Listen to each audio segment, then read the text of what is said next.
J'espère que vous êtes pris quelque chose à boire hein, et à manger, parce que comme d'habitude, ce sont les commentaires de la semaine, et qui dit commentaire de la semaine dit vidéo de une demi-heure, une heure. Hein.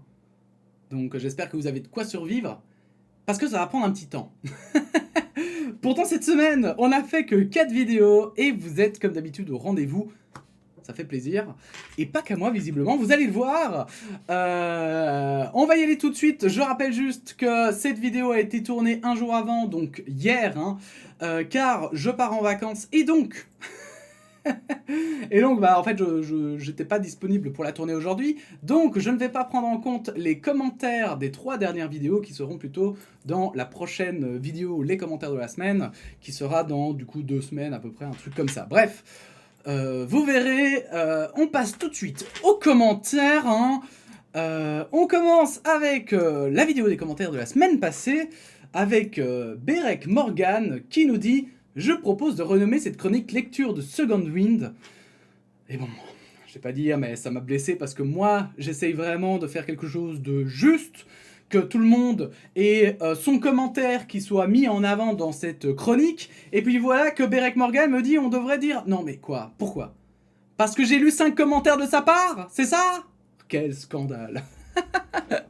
Non, bien sûr, effectivement, la semaine passée, Second Wind avait dit beaucoup de choses intéressantes et qui synthétisaient bien ce qui se disait, c'est pour ça qu'il a apparu souvent. Et puis bon, on va pas se cacher qu'il y a des préférés, hein, il y a des préférés, voilà.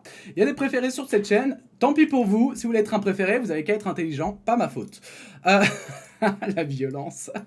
Commentaire suivant, l'abstention a gagné, hein, la fameuse vidéo sur l'abstention en France. À nouveau Berek Morgan, hein, bah voilà. Il me fait un commentaire désobligeant, je le mets quand même 2 fois, bah quand même, je suis sympa. Il y a une autre grande différence entre la France et la Belgique. T'as lu les taux d'abstention, mais t'as vu les taux de blanc et nul. En France, les votes blancs et nuls sont littéralement invisibles. Donc certaines personnes se disent que tant qu'à ce que son expression soit supprimée, autant ne pas gaspiller du temps et de l'énergie pour ça, et en plus ce sera plus visible.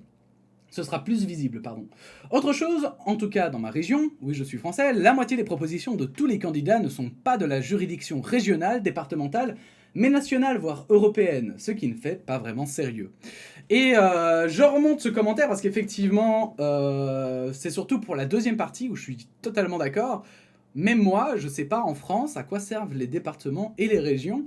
Et j'ai demandé un petit peu par-ci par-là et on ne savait pas trop me dire quelle est la différence entre les départements et les régions, quelle est la différence entre les départements et les communes, quelle est la différence entre les régions et les communes.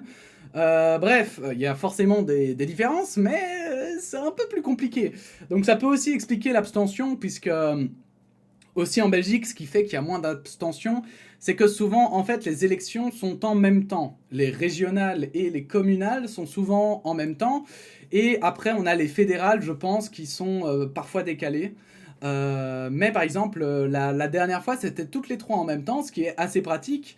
Mais je sais aussi que ça pose débat aussi au niveau quand même de la démocratie, parce que les opinions des gens changent, et ça permet parfois, quand c'est décalé, en fait, les élections, pour que ce soit départemental, fédéral, régional, blabla, ça permet aussi aux gens de montrer leur contentement vis-à-vis du gouvernement. Mais c'est vrai que là, dans ce cadre-là, où on sait même plus quels sont les pouvoirs de ces candidats, ça devient compliqué de montrer son accord ou pas. Mais voilà, c'était quand même important à remonter. Du coup, voilà pourquoi j'ai pris ce commentaire. On va passer au commentaire suivant. Toujours sur la même vidéo, faites pas attention à ce petit encart en bas à droite. Hein, c'est parce que du coup, j'upload des vidéos en même temps. Donc, bref, me jugez pas. C'est Salahad qui nous dit, je suis désolé si je l'ai mal dit, hein, mais...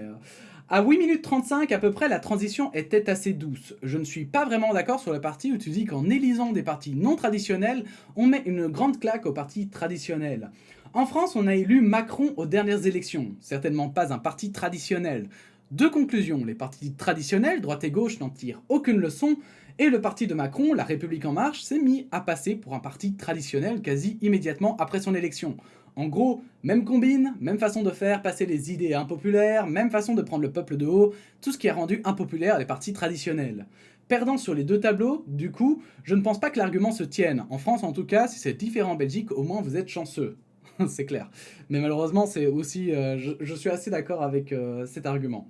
Personnellement, je me suis abstenu à ces élections. En plus du désintérêt pour la vie politique, je dois admettre que je suis de plus en plus lassé par l'éternel manque de programme de tous les partis. En allant sur les sites des différents candidats, tout ce dont on se rend compte, c'est que les types sont contre la pauvreté. Comment ils comptent lutter contre? Aucune idée, c'est pas marqué. Mais ils sont contre, et donc on doit voter pour eux. Du coup, tout le monde voit qu'ils ont pas de programme, on peut très facilement faire exactement la même avec la droite, et ils se vautrent. Aux dernières élections auxquelles j'ai voté, c'était les dernières européennes, j'ai voté pour un parti avec lequel je n'étais pas d'accord, mais qui avait au moins un semblant de programme. C'était le seul dans ce cas, en épluchant les sites de campagne de l'extrême gauche jusqu'à l'extrême droite. Et c'est déprimant de voir un seul parti avec un programme à une élection, ça dégoûte même un peu. Et en vrai, on finit assez naturellement par se demander à quoi ça sert d'aller voter. Ils ne font même pas l'effort d'avoir un programme. Je ne pense pas que ça change grand chose de voter pour les extrêmes, eux aussi sans réel programme, autre qu'être contre le système. Ça décalerait le problème à plus tard peut-être. Mais bon, continue tes vidéos quand même, c'est toujours bien d'avoir un autre point de vue, même si on n'est pas d'accord. Love, bien sûr. Merci beaucoup pour ce commentaire. Pour la fin de ce commentaire. Parce que le reste c'est de la merde. Non, c'est pas du tout ça. Non, je suis vraiment d'accord aussi avec tout ça. C'est vrai que je dis qu'en Belgique, ça a foutu une claque aux partis traditionnels, mais c'est pas tant ça, c'est pas vraiment des... C'est vrai que c'était des partis outsiders, mais pas vraiment, parce qu'on a l'extrême droite qui est là depuis quand même assez longtemps, et qui est finalement un parti traditionnel, hein, comme on pourrait l'appeler, mais qui s'est juste un petit peu remanié. Et on a aussi l'extrême gauche qui est pas mal rentrée, et c'est vrai que même des partis justement pas traditionnels, qui venaient de la droite conservatrice notamment, et qui ont complètement disparu du paysage francophone du pays, c'est vrai que c'est pas tant ça qui a fait bouger qu'en fait, je vais dire, les opinions en fait, je pense. C'est que moi, je trouve vraiment, je suis contre voter les extrêmes. Je trouve ça absurde. Mais d'un autre côté, je peux pas nier qu'en Belgique, putain de merde, mais qu'est-ce que ça a mis un coup de pied au cul aux partis traditionnels, quoi. Parce que l'extrême droite ayant fort monté et l'extrême gauche aussi, les partis traditionnels, ils ont commencé à avoir les pépettes. Maintenant, ouais, ouais, ils ont les pépettes, mais pour moi, hein, il reste des partis traditionnels, et malheureusement, enfin, ils sont tellement décalés, je pense, enfin, c'est mon avis là personnel, hein, mais ils sont tellement décalés avec ce que le public attend, qu'en fait, ils vont de toute façon ne pas contenter les gens. Et ça, pour moi, c'est l'un des plus gros problèmes des partis dits traditionnels. Maintenant, on verra les prochaines élections et comment ça se passe, en Belgique en tout cas. Pour ce qui est de la France, je te suis tout à fait, où effectivement, t'as raison, Macron en plus s'est montré comme une rupture, qu'il était ni de droite ni de gauche. C'est d'ailleurs une des blagues que je préfère parce que quand je l'avais lu à l'époque, ni de droite ni de gauche, je l'avais vu de loin, mais j'étais en mode c'est qui ce mec? Et puis j'avais lu l'article de Mediapart qui revenait sur tout son parcours, et j'étais là, ah d'accord, le mec ni de droite ni de gauche, mais quand même un petit peu traditionnaliste, quoi. Bref, donc effectivement, il faut faire attention quand même aux partis non traditionnels, parce que c'est pas parce qu'ils sont non traditionnels qu'ils sont bien, et Macron en est le meilleur exemple.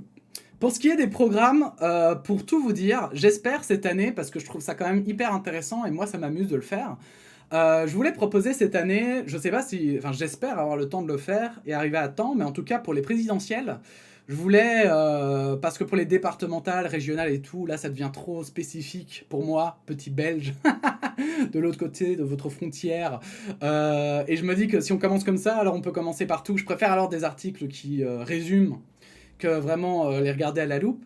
Mais en tout cas, pour les présidentielles, je suis vraiment chaud de regarder chaque candidat et d'essayer de voir justement chaque programme, ce qu'on peut en tirer, ce qu'on peut ne pas en tirer, quels sont les points qui diffèrent les uns des autres, et faire des espèces de mini-vidéos comme ça.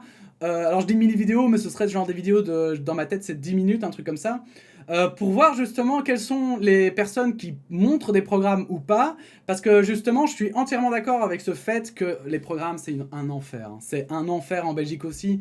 Parfois t'as des PDF de 145 pages là, où tu dois regarder les programmes et tu te dis mais putain les gars, sérieusement, vraiment. En plus parfois ils te disent des trucs et c'est faux, c'est tout simplement faux et du mensonge, et ça ne colle pas du tout avec ce qu'ils ont fait. Alors je ferai pas de procès d'intention, parce que je connais pas assez en France, et c'est pour ça que je trouve ça intéressant. Mais c'est vrai qu'en Belgique, j'ai déjà regardé des programmes, et je me suis dit, mais mec, tu dis que tu vas faire ça, mais ça fait littéralement 10 programmes que tu nous dis que tu vas faire ça, et entre-temps, t'es déjà allé au pouvoir, entre-temps, t'as déjà fait, enfin... Et pourtant, t'as pas acté dans ce sens. Donc non, je suis totalement d'accord. Et pour moi, justement, c'est aussi le but de ces vidéos. C'est que s'il n'y a pas de programme, on le verra bien vite. Et ce sera quand même un constat intéressant à mettre et à faire, en fait. C'est que, effectivement, s'il n'y a pas de programme, ce sera un bilan qu'il faudra tirer et qui pourra nous faire tous, je pense, hein, évoluer pour peut-être aussi se proposer. Peut-être pas se proposer, mais en tout cas trouver des alternatives ou y réfléchir ensemble et débattre, tout simplement. Bref, commentaire extrêmement intéressant comme d'habitude, mais de toute façon, comme le dit ce commentaire, donc toujours sur l'abstention, c'est Hugo Roy qui nous dit « Cette section commentaire est très agréable à lire ». Et cœur sur vous, parce que voilà, moi aussi je trouve que cette section commentaire est hyper agréable.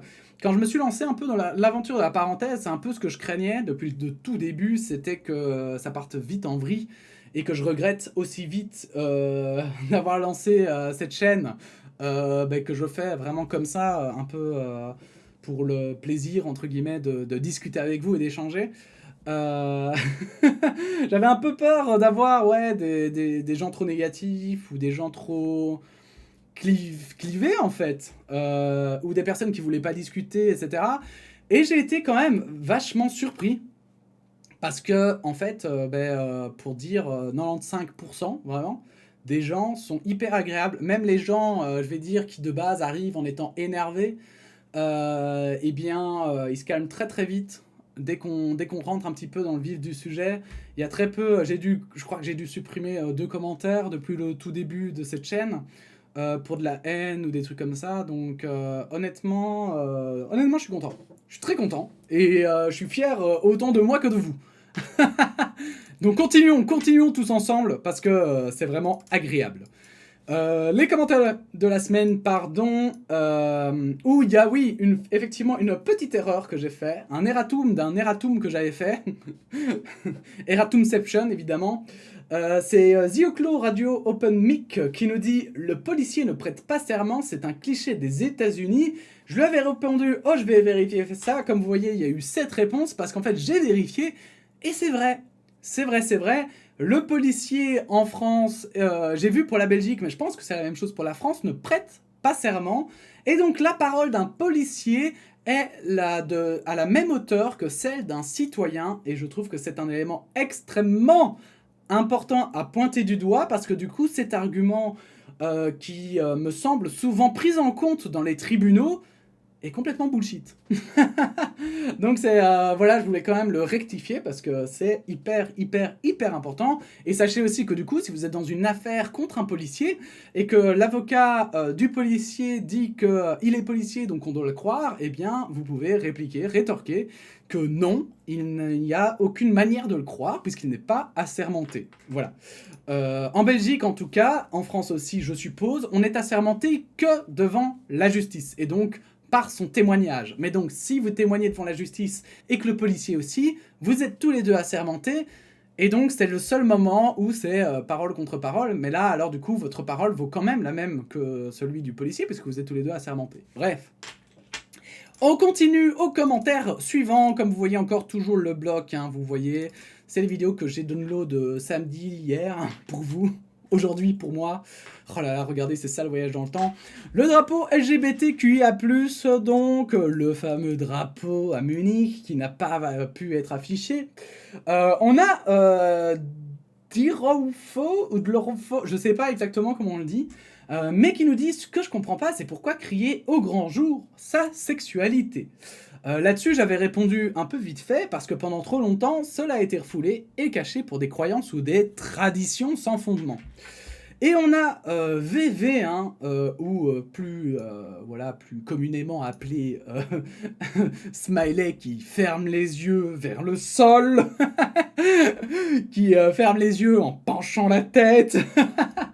Il faut aussi dire que l'hétérosexualité est criée et revendiquée partout tout le temps. Cela paraît tellement normal et commun qu'on ne se pose plus la question Quand on montre un couple hétéro en publicité, style parfum où l'homme séduit la femme, qu'on montre tout le temps des familles papa-maman, que quand on voit des collèges qui parlent à la machine, des collègues pardon, qui parlent à la machine à café, l'homme parle de sa femme, la femme parle de son mari, cliché sur cliché, on ne voit que ça. L'hétérosexualité est absolument partout et on ne s'en rend pas compte. Dans les dessins animés, c'est toujours la princesse qui cherche son prince, etc. Par contre, quand il y a une pub, une série, un film, un Disney, un dessin animé ou quoi qui présente un couple d'hommes ou de femmes, ça fait polémique directement, alors que 98% du temps restant, ce sont les hétéros qui font exactement la même chose. Les choses changent avec les séries Netflix et compagnie, qui font vraiment de la place à la communauté LGBT, mais avant c'était carrément inexistant. Même le jeu vidéo de Last of Us a fait un gros pas en intégrant un perso principal gay. Imagine, t'es hétéro, tu vois que des couples homo partout, ça doit être carrément flippant et tu dois pas du tout trouver tes repères, ni facilement trouver des gens hétéros comme toi avec qui tu peux construire une relation. Être représenté joue un rôle énorme sur les droits et le bien-être des LGBT. Avoir des endroits à eux comme des cafés ou quoi, ça permet de se rassembler, d'être dans un endroit sans homophobie et surtout trouver quelqu'un. Oui, parce qu'on va pas se mentir, hein, mais on a tous eu la blague. C'est un de mes ex-patrons qui m'avait rappelé ça, mais moi j'avais été dragué quand j'étais serveur par un homme. Et bon, en l'occurrence, moi je suis plutôt du côté hétéro que homo ou autre. Et donc, j'étais pas intéressé, quoi. Mais, enfin. C'est vrai que, c'est un peu comme les speed dating, par exemple. Ou des trucs comme ça. Vous voyez, quand on dit... d'ailleurs, je trouve que la question est même plus large, puisqu'il y a plein de femmes qui disent, moi par exemple, quand je me balade dans la rue, j'ai pas envie d'être draguée. Moi, quand j'attends le bus, j'ai pas envie d'être draguée. Moi, quand je bois un verre avec ma pote que j'ai pas vu, ou mon pote que j'ai pas vu depuis X temps, j'ai pas envie d'être draguée. Bref. Donc je pense qu'en fait c'est même plus large que ça et c'est vrai que c'est pour ça qu'en fait même il y a des date places, qu'il y a des restos romantiques, des restos plus tchac, enfin bon bref. Quand un couple d'homosexuels veut vivre comme un couple hétérosexuel, on les accuse directement de se montrer trop, de crier leur orientation sexuelle, etc. Alors que bon, si on te demande comment va la famille à la machine à café, un hétéro n'aura aucune gêne à répondre que sa femme va bien et un homo va se faire juger, discriminer voire agresser s'il dit que son homme va bien. Alors, de tout cœur, j'espère que ça, je comprends ce que tu veux dire, mais j'espère vraiment que ce n'est plus d'actualité. Même si j'ai souvent été... Ne dites rien. J'ai souvent été déprimé par l'humanité, mais personnellement, j'ai envie de croire que ce n'est plus le cas. C'est pour cela que la communauté LGBT se bat pour avoir les mêmes droits, être vus et traités de la même manière, avoir les mêmes opportunités professionnelles, sociales, la même sécurité, et oui, ça demande de faire des manifestations, de montrer qu'ils sont là, qu'ils existent, que personne ne va les effacer ou les forcer à se cacher, que la peur ne les empêchera pas d'être heureux et de vivre. C'est bien pour ça que la Gay Pride ressemble plus à une fête dans les pays les plus égalitaires. C'est pour dire, yes, après tout ce temps et c'est mort, on y arrive et il faut continuer à se battre et s'aimer comme on est. Je les trouve très braves parce que c'est s'assumer et essayer de vivre normalement, sachant qu'ils pourraient se faire agresser partout, tout le temps. Ça doit être terrible. Et pour la parenthèse, la Gay Pride, pour moi, c'est vraiment un moment de fête, mais général. J'ai tellement de potes qui vont à la Gay Pride sans être gays ou LGBT. Ils ont juste envie de faire la teuf et moi je trouve ça génial en fait. Et je trouve ça génial parce que pour moi c'est vraiment... En fait, au début, c'était pour montrer les LGBT. Et pour moi, en fait, ce qui est génial, c'est qu'avec le temps, ça va juste se transformer en une fête de plus, une raison de plus de faire la fête et de se rassembler. Et je pense que tout est voué à être comme ça. Et peut-être qu'un jour, un jour, ce sera tellement normal d'avoir des LGBT dans la communauté, et, enfin, je veux dire, dans la communauté sociale, dans le système, etc., qu'on se fera, putain, pourquoi on avait fait cette fête encore? On s'en fout, c'est juste parce que c'est drôle et que c'est la fête, et puis voilà, quoi. Et ça, c'est cool. Un peu comme les fêtes religieuses, un peu comme Noël, qui n'est plus Noël, bon, bref. Vous me comprenez, je sais que vous me comprenez. Tous les jours, tu pourrais te dire qu'on va te tabasser, que ta famille va te renier, qu'on pourrait te discriminer au travail, que tes potes pourraient te lâcher le jour où ils l'apprennent, qu'en sortant, tu pourrais te faire défoncer à la sortie d'un restaurant. Il faut avoir du courage pour vivre comme ça. Courage à tous les LGBT, force à vous, restez vous-même, et je vous souhaite une vie agréable et plaisir, et je fais de même. Et pour la parenthèse, j'ai été très étonné, je suis en train de regarder la série Modern Family, qui est une série que je trouve excellente, assez drôle, je vais pas dire excellente, mais très drôle, qui m'a beaucoup surpris sur plusieurs aspects, et notamment cet aspect où il y a quand même un couple homosexuel, dans les 3 couples qui sont principaux, Et en fait, cette série est quand même assez vieille, puisque je crois que donc dernière saison 2019, elle est sortie en 2009. Et je sais qu'en 10 ans, beaucoup de choses ont quand même changé. Et je trouve ça cool, en fait, que voilà, justement, ça paraît tellement, dans cette série, ça paraît tellement naturel. Alors voilà, moi je vais pas apporter de jugement ou quoi sur comment sont traités les homosexuels. Moi, je trouve que justement, c'est ça qui est chouette, c'est qu'il montre si vous avez vu la série, moi je trouve qu'il montre que justement, être homosexuel, c'est pas forcément être stéréotypé. Il y en a qui le sont, mais il y en a qui le sont pas. Mais comme je veux dire, il y a des hommes ultra virils et puis d'autres qui le sont beaucoup moins. Et en fait, bon bref, en fait j'aime bien parce que je trouve que ça représente bien la différence qu'il y a, alors que de base, justement, ça s'appelle Modern Family, et c'est un peu des familles, normalement, aussi un peu modèle à l'américaine, et c'est de ça qui rigole un peu, puisque, on va dire, la famille principale sur laquelle tout se déroule autour, eh bien, est un peu la famille soi-disant de rêve américaine, et en fait, bah, pas du tout, ils ont plein de défauts, ils sont humains, quoi. Et ça fait plaisir, ça fait plaisir. Bref, je vous conseille Modern Family si vous l'avez jamais vu.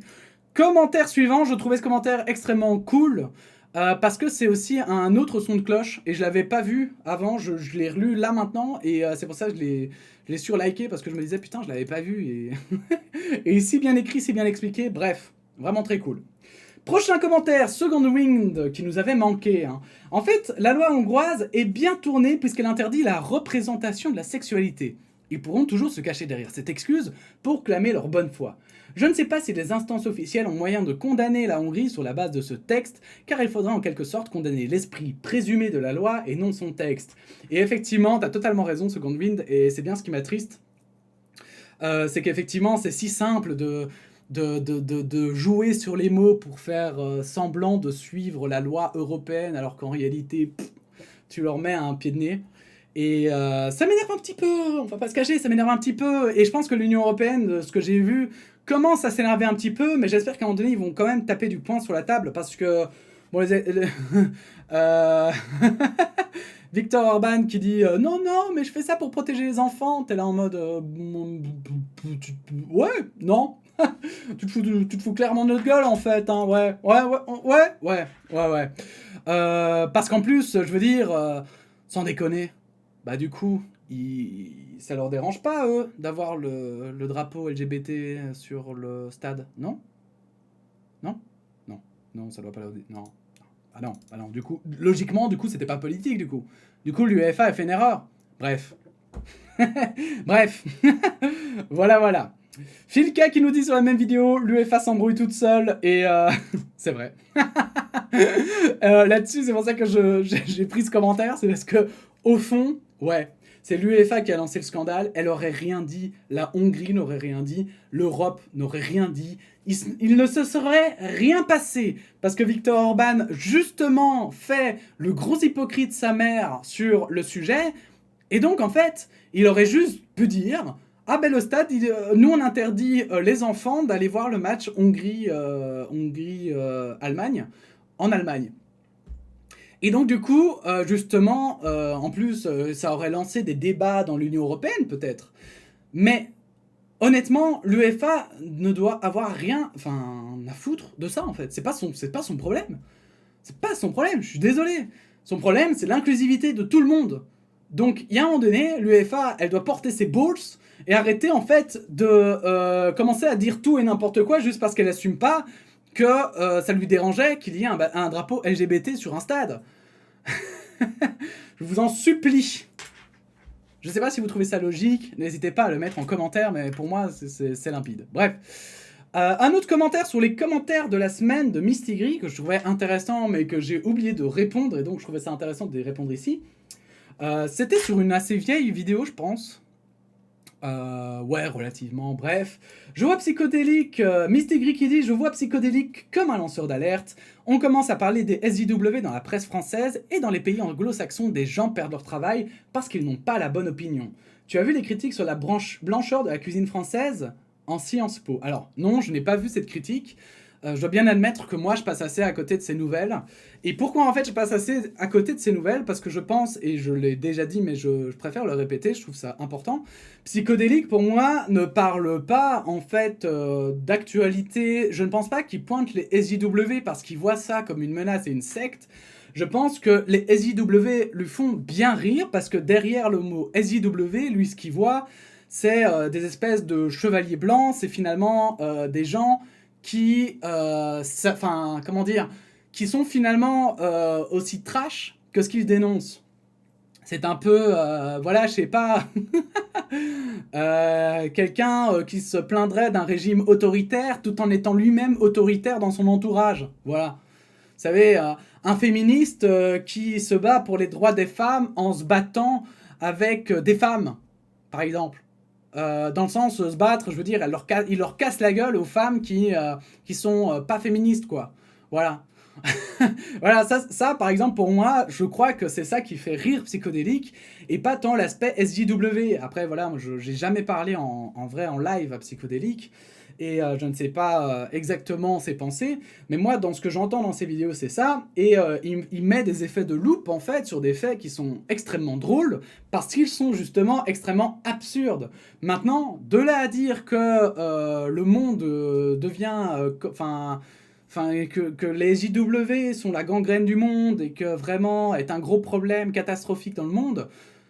Non, enfin, je pense pas en fait. Je pense que enfin, moi je vois les SJW un peu comme l'extrême droite d'ailleurs, pour tout dire.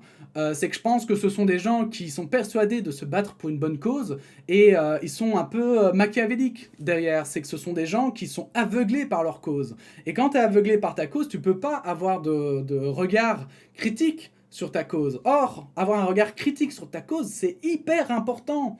C'est hyper important parce que tu peux aller dans l'excès de n'importe quoi.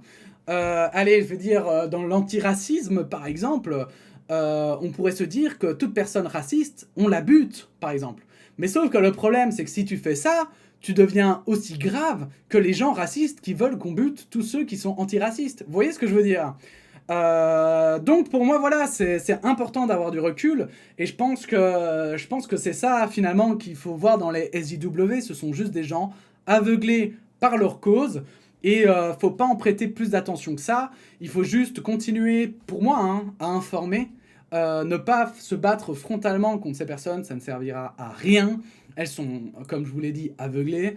Et il faut juste, en fait, tout au plus, remettre des perspectives, les ignorer tant qu'elles sont, parce que souvent, les personnes qui sont aveuglées par une cause, il y a un moment donné où elles se remettent quand même en question, que ce soit dans leur entourage ou par les nouvelles, les actualités qui arrivent. Et, euh, et si d'ailleurs vous avez, que ce soit un SJW, une personne d'extrême droite ou d'extrême gauche dans votre entourage, ou que sais-je, quelqu'un que vous trouvez avec des idées extrêmes, n'y allez jamais frontalement, ça sert à rien. Allez-y toujours dans le but d'échanger, de discuter, d'essayer de comprendre ce que l'autre vous raconte, même si ça paraît complètement aberrant, hein. J'ai déjà discuté avec, sur la chaîne, hein, j'ai déjà pu débattre avec enfin voilà, je vais dire des complotistes de manière générale, mais enfin ça veut tout et rien dire complotistes, mais avec des personnes qui pensaient que, par exemple, voilà, typiquement dernièrement, que les vaccins étaient ultra nocifs pour la santé, et en fait, prendre ça de haut, même si moi je suis 100% pour les vaccins, prendre ça de haut, ça va faire quoi? Ça va juste les replier sur eux-mêmes et ils vont juste m'envoyer bouler, quoi. Ils vont juste me prendre pour un gros connard qui les prend pour des cons. Et ils auront raison si je les prends de haut. Or, je pense que c'est beaucoup plus intéressant d'échanger, de aussi voir leurs sources, parce que ça remet en question mes propres sources aussi. Et comme ça, moi, je suis sûr de ne pas me planter, parce que moi, je suis sûr que les vaccins sont bons, mais jusqu'à preuve du contraire. Et si ça se trouve, un jour, quelqu'un va arriver, va me montrer ça, il va me dire « Ah, mais attends, tu dis que les vaccins sont bons, mais t'as vu ça ?» Et je vais dire, putain, mais c'est vrai que ça, c'est une étude faite par un gros cabinet indépendant et tout, et apparemment, il est relayé par plusieurs, faut faire gaffe, quoi. Et c'est notamment ce que j'ai fait, par exemple, avec le nucléaire. Et c'est vraiment hyper important d'avoir ce recul et de jamais être fixé dans ses idées, quoi. Bref, et de pouvoir débattre, évidemment, librement, même avec des personnes qui sont fermées. C'est comme ça, d'ailleurs, je pense, hein, qu'on permet de sortir des personnes de pensées qui peuvent être néfastes ou extrêmes. Et pour terminer, nous avons ce commentaire de Filka qui nous dit par rapport à l'université contourne la loi. Hein. Pour ma part, je ne sais pas si le système des notes est bon ou pas. Moi, ce que je constate avec les années, c'est qu'il y a un nivellement vers le bas de la connaissance. Ça, c'est factuel.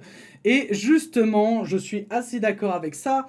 Mais je pense que, et c'est justement ça qui m'attriste en fait, c'est que pour moi, l'université...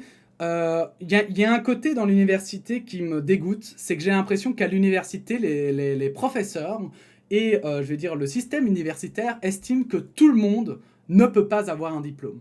On le voit en France beaucoup, puisqu'il y a des examens d'entrée à peu près dans quasiment toutes les universités, mais aussi en Belgique, par exemple, avec la médecine, où ils font un examen d'entrée, avec les sciences vétérinaires, il y a un examen d'entrée, le droit, où ils font une sorte d'examen d'entrée en première, bref. Et je trouve ça extrêmement triste, parce que c'est hyper élitiste comme manière de penser, c'est hyper condescendant, et en plus, pour moi, hein, l'humanité, ça ne la fera pas avancer que de dire que, bah, en fait, il y a 10% de gens intelligents et tout le reste, ce sont des cons. Moi, j'y crois absolument pas en cette thèse-là, en fait. Moi, je pense que tout le monde a une certaine intelligence, une intelligence différente. Alors oui, il y a des différences de QI, je pense. Il y a des gens plus malins que d'autres, des gens qui sont capables d'une logique qui est plus en phase que d'autres. Mais je pense que, par exemple, voilà, ceux qu'on dit typiquement cons, par exemple, on ne se rend pas compte que les cons d'aujourd'hui sont tellement moins cons que les cons d'il y a un siècle, par exemple. Et ça, on a perdu, et ça je me rappelle l'avoir étudié en histoire, mais il y a un siècle, tout le monde, aujourd'hui je crois qu'on a en Belgique 5% d'analphabètes, je pense. Mais il faut savoir qu'il y a un siècle, c'était à 20%, un truc du style. Alors ça veut pas dire que forcément ils étaient cons, ça veut dire que juste on leur avait pas appris. Aujourd'hui les gens savent quasiment tous lire. C'est un truc de dingue. Et en fait, c'est ça, moi, et je pense que c'est d'ailleurs la pensée humaniste de manière générale, c'est de penser que personne n'est trop con, en fait.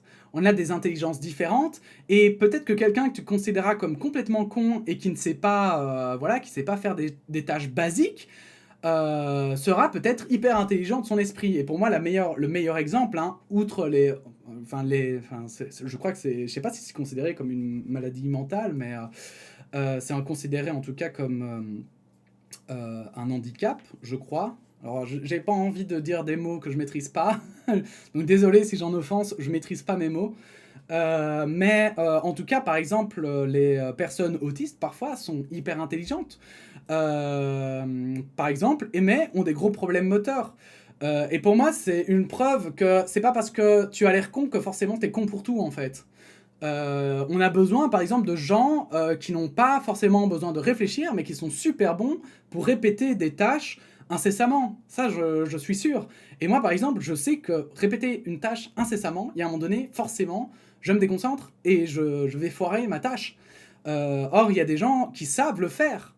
Et peut-être qu'ils sont cons sur tous les points, mais ils savent faire ça. Est-ce qu'on peut les estimer comme cons à partir du moment où ils savent faire quelque chose que toi, tu ne sais pas faire ? Bah voilà, moi c'est un peu ça la perspective que j'ai. Et c'est pour ça que je m'évite de porter des jugements sur les gens, parce qu'il y a aussi beaucoup de gens que j'ai cru cons pendant un moment, alors que parfois ils étaient manipulés. Et ça, on sous-estime tellement la manipulation.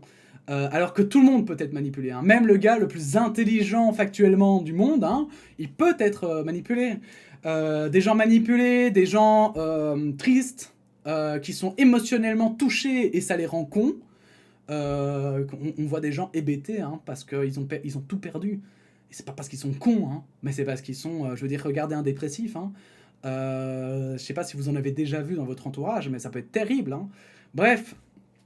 Donc tout ça pour dire que moi je pense qu'effectivement l'université fait une grosse erreur, c'est qu'elle devient de plus en plus élitiste et je trouve ça vraiment triste. Pour moi en fait les gens qui rentrent à l'université devraient tous avoir la possibilité d'avoir un diplôme et on s'en fout qu'il y en ait une année 10 000 qui sortent et qui deviennent voilà, avec un diplôme de droit et puis l'année d'après plus que 1000. En fait ça n'a pas d'importance. Pour moi, ce qui est important, en fait, c'est de former les gens. Et je pense que l'humanité, plus elle va avancer, plus elle va devoir former des gens, parce que plus on va, je pense, hein, automatiser les tâches. Si on arrive à trouver des moyens d'automatiser les tâches en polluant moins, je pense. Mais voilà, pour polluer moins, on va avoir besoin de gens intelligents. On va avoir besoin de gens qui ont conscience de leur univers, qui ont conscience de leur environnement en fait. Et ça a toujours été le propre de l'homme, et pour moi, c'est ça qui fera que l'humanité va survivre ou non. Ce sera sa capacité à mettre de côté son putain d'ego, à se dire « moi je suis au-dessus des autres parce que j'ai un bout de papier qui dit que je suis meilleur ». Alors attention, hein, je dis pas que d'office, si vous avez un diplôme, vous êtes hautain et condescendant, c'est pas du tout ce que je dis bien sûr.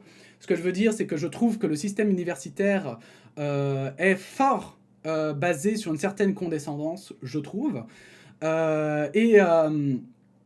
Et bon bref, tout ça pour dire que je pense que moi je suis très optimiste sur l'humanité. C'est vrai qu'on a un nivellement de la connaissance vers le bas, mais pour moi c'est comme une vague qui à chaque fois monte un peu plus haut. Et la connaissance, c'est vrai qu'on a un nivellement vers le bas, mais c'est pour aller vers un rebondissement vers le haut plus tard, parce qu'on n'aura pas le choix si on veut que l'humanité survive aux défis du futur. Et je suis très optimiste par rapport à ça, je suis sûr que l'humanité peut y arriver, parce qu'il faudra bien qu'un jour... peut-être qu'une espèce y est déjà arrivée dans l'univers, mais qu'on ne sait pas. Et bon bref, on verra bien. Hein. On verra bien. Voilà.